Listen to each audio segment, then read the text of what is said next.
തിരുവമ്പാടി ഇത്തവണ വെടിക്കെട്ടിനില്ല, സർക്കാർ പറയുന്നതനുസരിക്കും.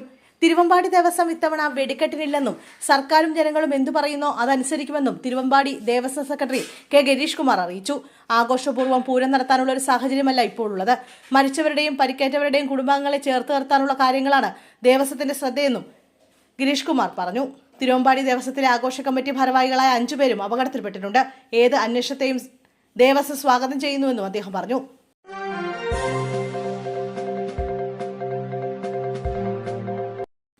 തൃശൂർ വെടിക്കെട്ടുപുരയിലെ സ്ഫോടനം. സംഭവസ്ഥലത്ത് കടാവർ നായ്ക്കളെ കൊണ്ടുവന്നുള്ള പരിശോധന ആരംഭിച്ചു. കടാവർ നായ്ക്കളെ ഉപയോഗിച്ചുള്ള പരിശോധനയിൽ ശരീരഭാഗം കണ്ടെത്തി. മുണ്ടത്തിക്കോട് പാടശേഖരത്തിൽ നിന്നാണ് ശരീരഭാഗം കണ്ടെത്തിയത്. കൈയിന്റെ ഭാഗമെന്നാണ് പ്രാഥമിക നിഗമനം. കടാവർ നായ്ക്കൾ കുരയ്ക്കുന്നത് കണ്ട് പോലീസ് എത്തി പരിശോധിച്ചപ്പോഴാണ് ശരീരഭാഗം കണ്ടെത്തിയത്. രാവിലെ 6 മണിയോടെ തന്നെ കടാവർ നായ്ക്കളെ എത്തിച്ച പരിശോധന ആരംഭിച്ചിരുന്നു. 2 കടാവർ നായ്ക്കളെയാണ് പരിശോധനയ്ക്കായി എത്തിച്ചത്. ആരുടെയെങ്കിലും ശരീരഭാഗങ്ങൾ ചിതറിയിട്ടുണ്ടോ എന്ന കാര്യം കൂടി പരിശോധിക്കും.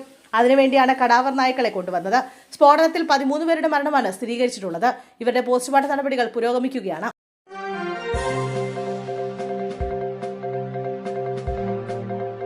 കുറ്റിപ്പുറം ദേശീയപാതയിൽ റെയിൽവേ മേൽപ്പാലത്തിന് സമീപം ഞായറാഴ്ച 8 വാഹനങ്ങൾ കൂട്ടിയിടിച്ച അതേ സ്ഥലത്ത് ഇന്ന് വീണ്ടും കൂട്ടിയിടി.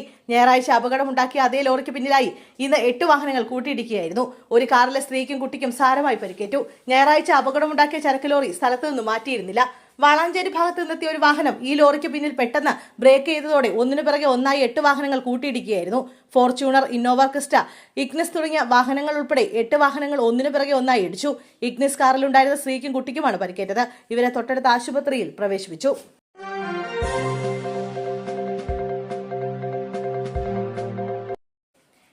കാശ്മീരിലെ പഹൽഗാം ഭീകരാക്രമണത്തിന് 1 വയസ്സ്.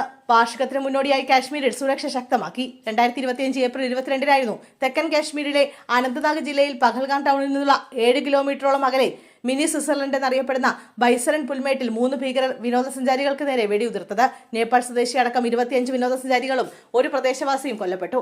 ഓപ്പറേഷൻ സിന്ദൂറിലൂടെ പാകിസ്ഥാനിലെ ഭീകര കേന്ദ്രങ്ങൾ തകർത്താണ് ഇന്ത്യ അതിർത്തി കടന്നുള്ള ഭീകരതയ്ക്ക് തിരിച്ചടി നൽകിയത്. കൊല്ലപ്പെട്ടവരിൽ കൊച്ചി ഇടപ്പള്ളി സ്വദേശിയായ N. രാമചന്ദ്രനും ഉണ്ടായിരുന്നു.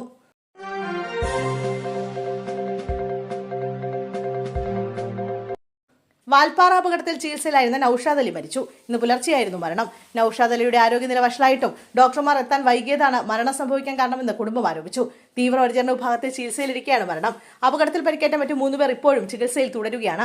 കോയമ്പത്തൂർ മെഡിക്കൽ കോളേജിലുള്ള മുഹമ്മദ് ഫായിസിന്റെ ആരോഗ്യനില ഇപ്പോഴും അതീവ ഗുരുതരമായി തുടരുന്നു. ഇദ്ദേഹം തീവ്രപരിചരണ വിഭാഗത്തിൽ നിരീക്ഷണത്തിലാണ്. അതേസമയം കോയമ്പത്തൂരിൽ തന്നെയുള്ള സഹദേൻ മുഹമ്മദിന്റെ നിലയിൽ നേരിയ പുരോഗതിയുള്ളതിനാൽ വാർഡിലേക്ക് മാറ്റിയിട്ടുണ്ട്.